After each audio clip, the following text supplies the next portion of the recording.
Hello. Uh, I'm gonna try something new. I'm gonna tell you a little bit about about my past, a little bit history, a little bit about my journey. Uh, I might get a little personal. It might be uncomfortable for me, but I'm just gonna go with it. And I didn't write anything down. I'm just gonna speak from my heart and share with you guys with what I learned on my journey and my experiences. Well, my childhood, I seen a lot. I experienced a lot. Uh, that really stuck with me. I won't go into detail with that. I'm not really ready for that yet. But man, I have seen a lot. That's images and experiences that stick in my mind still to this day. And I mean, I lived just the way we live. I'm the youngest of five kids. My mom's single, and man, she did it. She rock and rolled, man.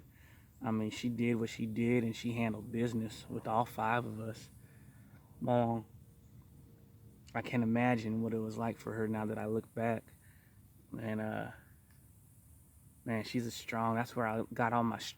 I learned a lot from her, how to be so independent, and she taught me so many things just by watching her. Man, I love my mom. And speaking of that's one thing that hurts me that I need to heal. I need to go and see her. But so my childhood was rough, and I got some images that stuck with me. And in my teenage years, I got with Alicia's mom. That's my daughter, 18. She's 18 years old. And Alicia was born, one of the reasons why I settled down with Alicia's mom was because she got pregnant. And so I raised this child, went to every doctor's office, and I, I dropped out of school to be a father and to focus on being a father. And well, I'm not trying to probably not to get into detail, but sum it up. Well, I raised this child, and he was a Martine Jr. I named him after me, and well, me and Alicia's mom split up. He was four, Alicia was two, and coming to find out, we split up, and some things happened. So I take a DNA test, and he wasn't mine, and which broke me. It broke me inside and out. Inside, it broke me. And at that time, I made the decision not to be in his life anymore. I think just because I was so confused and just so hurt and just so confused, and I just didn't know what to think. I didn't know what to do. So making that choice, it haunts me to this day, and so that's one of the things that stuck in my mind. And but it's one of those things. All right, and that's one main, not one main, but a big factor in one of my battles within. Another one, when I came out to Missouri, uh, um, I have another daughter. She's 9 years old, and I was in her life, and for her first 3, 4 years, off and on. Long story short, that was a struggle as well, and one of my decisions I ain't happy about is I signed my rights over. So I haven't seen her in years. And so going through that and going through what I did with Alicia's mom uh, really kills me inside. It beats me up inside. I'm healing myself, and I'm figuring it out. But so along with my childhood experiences, my childhood things, and these two events in my life, um, I ran away from it. So I drank. I mean, in my 20s, I smoked weed. I did coke. I did crank. I did mushrooms. I did all that stuff. And then I mean, I started working for the railroad, and I just became a full blown alcoholic when I was 22. And as my days went on, as my months went on, as my years went on, my problems went on because I was just running away, and I continued to drink and drink. And as I was drinking, I dig deeper. I dig deeper. I dig deeper. And this was what life was. Life was me hiding. I didn't even know who I was at all. So I didn't even know what I was doing with my life. I was so lost. Um, I was just working, getting drunk. I was working to get paid just to get drunk. That was my main focus, was being drunk. And another thing that kills me, that since we're speaking about kids, is the way I would raise my daughter, Alicia. Um, I put alcohol before all these kids, all my kids, and I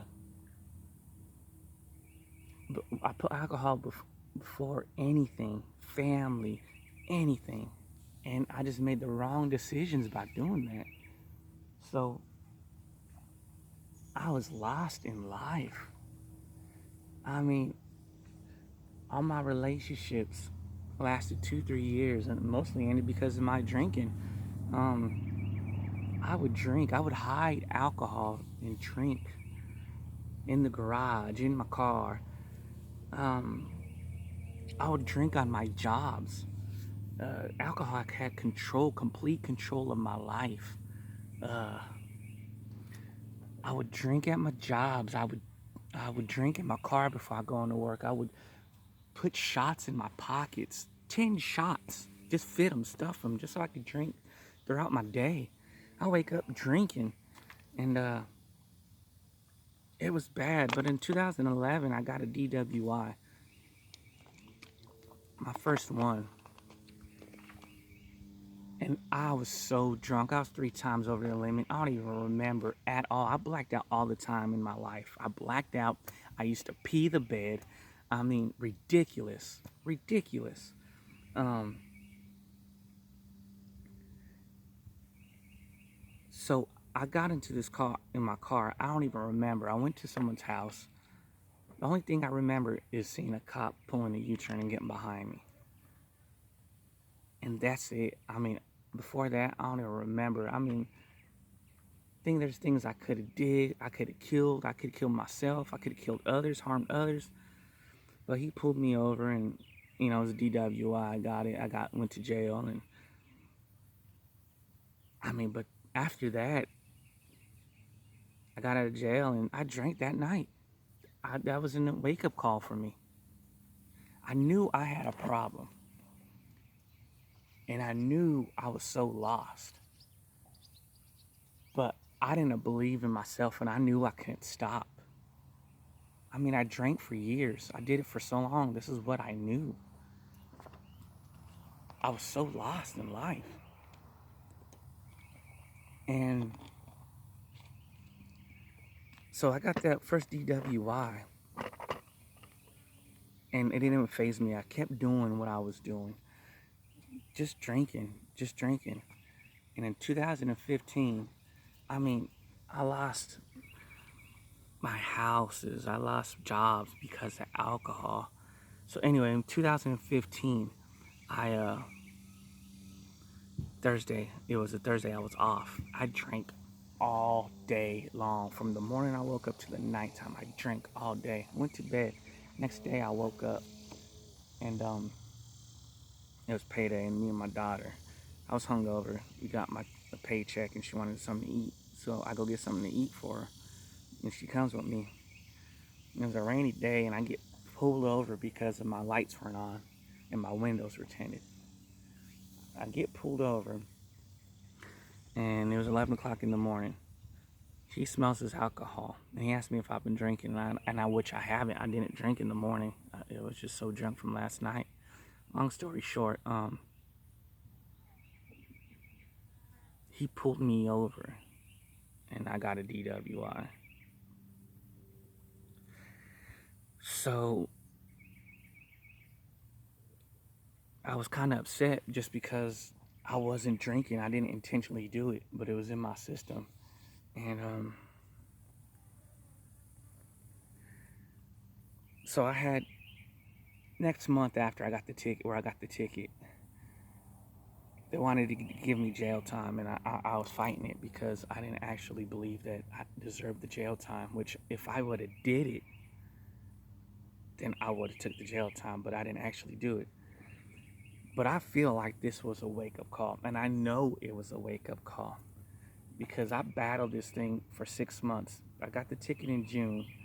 My last court date was in December, and that's when I stopped drinking. And from that time, I drank because I knew for some reason it was gonna end. But that was horrible, man. And so that night before, after December 2015, I had my drink. I didn't think it was going to be my last drink. But as soon as I went into that court, I didn't get jail time. I just got community service, a lot of community service, and all kinds of other stuff. But um, I had an alcohol bracelet that they wanted to put on me, so I put it on that day. So I had to stop drinking, or else the judge was gonna give it to me. She said. So in a way, I stopped drinking because I didn't want to. It's because I had to.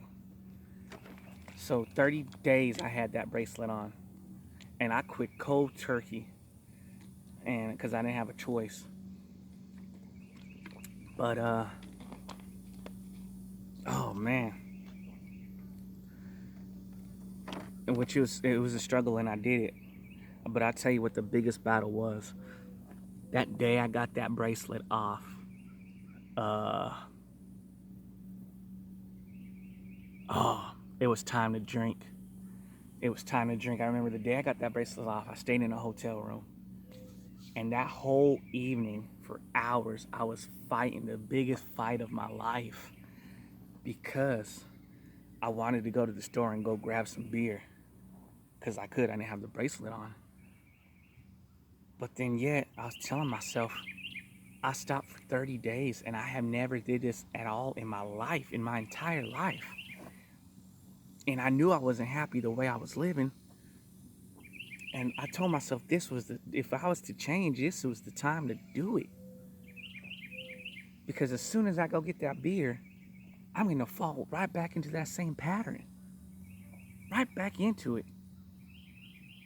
So I remember that whole night, I fought. I fought. I fought.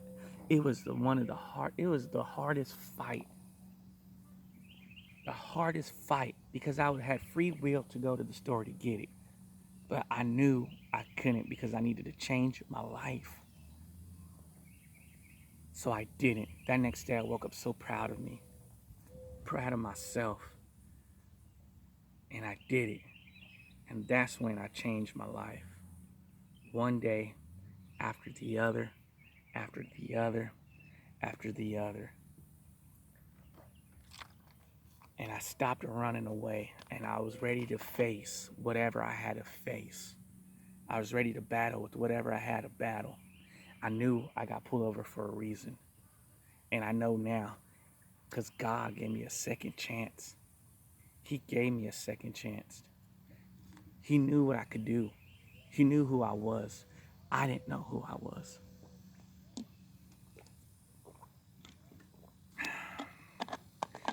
But throughout the years, I always prayed. I always prayed and believed in God. But the thing was, I just believed with my mind. And it was just, I prayed out of routine just because it's like, just like brushing my teeth. Brush my teeth. Oh, I got to pray. I'm going to pray. You know, I didn't have no meaning in it. I didn't have no passion in it. I didn't have no heart in it. I didn't have no love in it. So what I learned within my first year, I mean, I had so many angry emotions. It was chaotic in my inner world, and all my past came up to surface. I didn't know how to deal with it. I had it. I didn't know. I didn't even know how to live sober. I didn't even know how to come home after work, after a long day of work, and just sit. I didn't know. I didn't know how to be happy. I didn't know how to be joyful. I didn't know. I didn't know nothing. This life was so new to me, and I had to restart everything, my whole life, like I was a kid again. I had to restart. And I got tired of this. Every day it got worse and worse and worse and worse. So that's when I started to become so passionate in changing my inner world, because I knew that my inner world, no one could see it, no one could hear it, no one could see my battles or hear my fights, only myself. So the only way I could change it was within me. Only I could do that. That's what I thought. So I did start reading inner peace books. I did start learning in meditation, and I did start mindfulness, practicing mindfulness, and I read all kinds of stuff, and I did that for a year. But just I was doing that while I was figuring myself out. Some days it was hard, man, hard, hard. But I had to realize, and you have to realize, even though I wasn't happy with my decisions in my past, and I made some stupid choices. But one of the biggest things that freed me was I stopped pointing fingers at everyone. It was your fault. It was your fault. Well, if you didn't do this, if you didn't do that, you did that, you did that, you did that. Oh, I deserve this. I deserve this. You need to give me this. As soon as I stopped doing that and accepted that these were my decisions and my choices, and the blame was my fault, that's what freed me. And then after that, I knew I wasn't that person anymore. I wasn't. This is who I am. I can't change the past, but the only thing I could change is right now. And this is who I'm going to be, and this is who I'll be forward. Um, and that's one thing I learned. And so even though I got through meditation, I still struggled, or I found meditation, I still struggled. And that's when I found God. That's when I found the Lord. Uh, like I found him. I thought I knew who he was. I had no idea. The drive that I had, the passion that I have to change my inner self. Like I got all that out of my heart, and I focused it on a relationship with God. I started believing with my heart. I got hungry and I wanted to know, and I wanted to become close to him. And for the longest time, I was scared. I was scared. And in a way, I was worried about what other people thought about me. I didn't want to become uh, this big person talking about God, and and I was worried about others, what others thought about me, but I didn't care about that anymore, because it's my life and my journey, and I was on a path to find peace within myself and to find contentment. Um,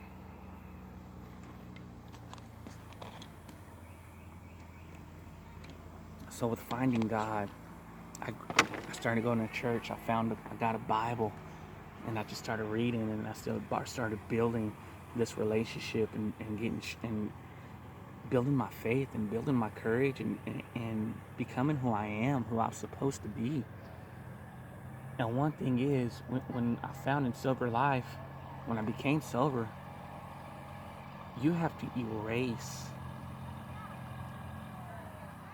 everything.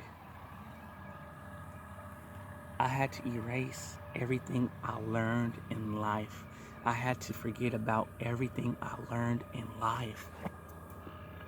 I had to reprogram my mind. And I'm still doing this, and it's hard. But in order to find who I was, I had to delete everything that everybody in what this world told me who I was.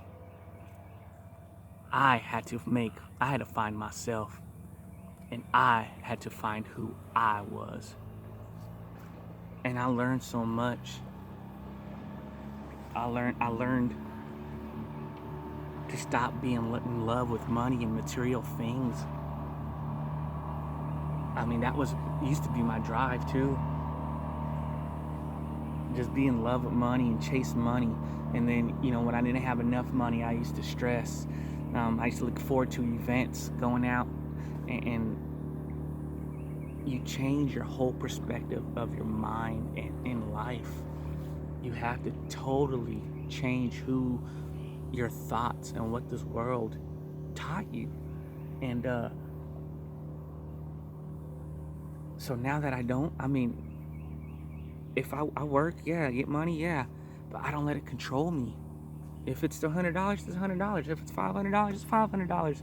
I'm still gonna be alive today. I'll still be alive tomorrow if I'm blessed. But I don't need the money for me to be alive. I don't need the money for me to live. So I learned that. I also learned judgment. You know what? Now who I am now, all my relationships in the past, I thought I fell in love, and I thought I was in love with some of these women. I never was. I was never in love. I was in lust. And I never knew how to love in my first year of sobriety. And I still don't really know what love is. I do know what love is. It's a feeling, but I have never been in love with someone yet. It's reconnecting with your heart. That's one thing I had to reconnect with my heart in order to know who I was, to get compassion, to learn compassion, to be passionate. And so I learned how to not judge others. I used to judge people, the way they looked, or the way they dressed, or the way they talked, or this person looks dumb, this person's stupid. I look at others as they're my brother, as they're my sister now. I look past that. It's like I look at them, and my mind is like, or my heart, it's like I love them. If they need anything, I would do it for them. Anyone, a stranger. Because we all have a struggle. We all have a struggle.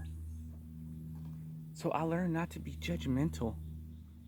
Don't be judgmental towards anyone. We could all learn from each other. I also learned patience.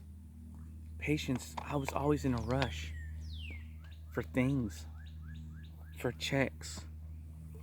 I was always in a rush for the weekend. Why were you in a rush? Learn that today is a gift. This moment is a gift. Tomorrow will come. Tonight will come. Slow down.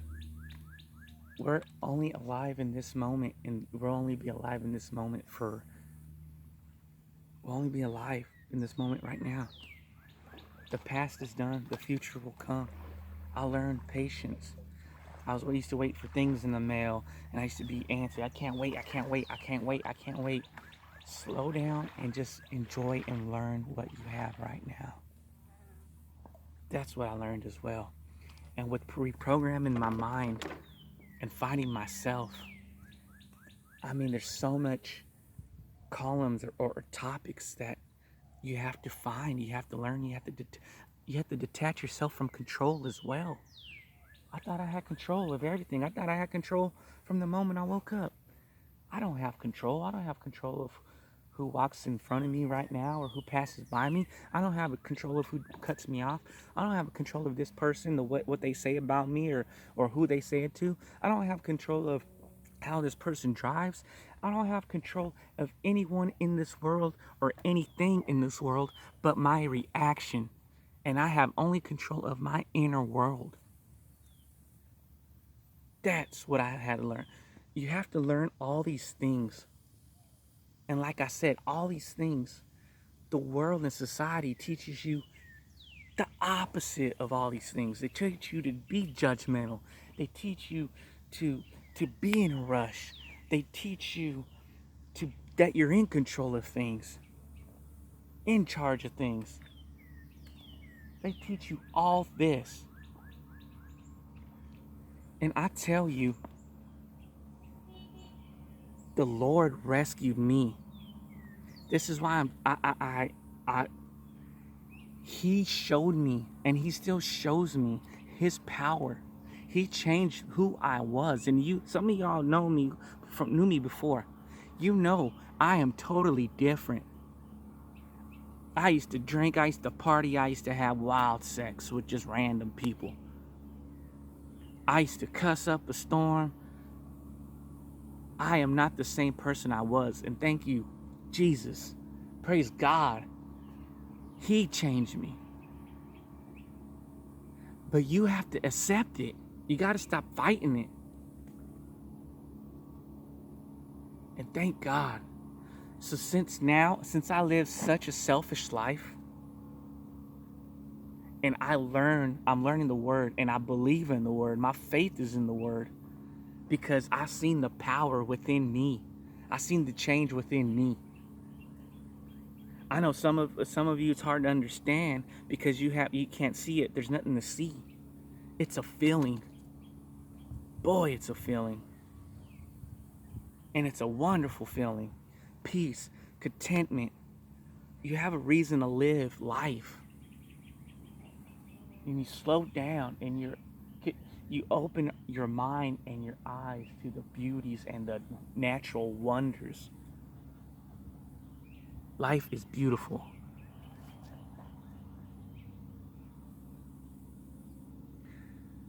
So, I think I talked enough, but I don't know if I said everything I wanted to say, but I think this was a start. Life is amazing, and you could change. The resources are there. God lives in you. You have to want it, and you have to open yourself up to it. The Holy Spirit changed my ways. And this is why I live the way I live now. It's not about me. I lived so selfishly for years. It's about what I could do for others and what the Lord wants me to do or He wants to lead me to. It's about surrendering to God and giving. You got to kill your old ways. You got to kill yourself within. Be reborn with the Spirit. That's what it's about. I'm here for a reason. I don't know why. He knows. It's my job to listen. And that's what I'll do. It's not about what I need or my selfish ways or how far I can get in life. It's not about that. It's what my purpose, what I need to do for Him. He gave me this opportunity. He gave me this second shot of life. All I could do is give it back. He blessed me. He never gave up on me. I won't give up on Him. I won't. I will not. I love every single one of you. And I really pray for every single one of you. And I know we all struggle, and you struggle with things that you don't even, that no one knows. You can open, if you needed someone to talk to, inbox me. I'm willing to listen. I'm willing to speak. I have so much more to say. Take care, and God bless you.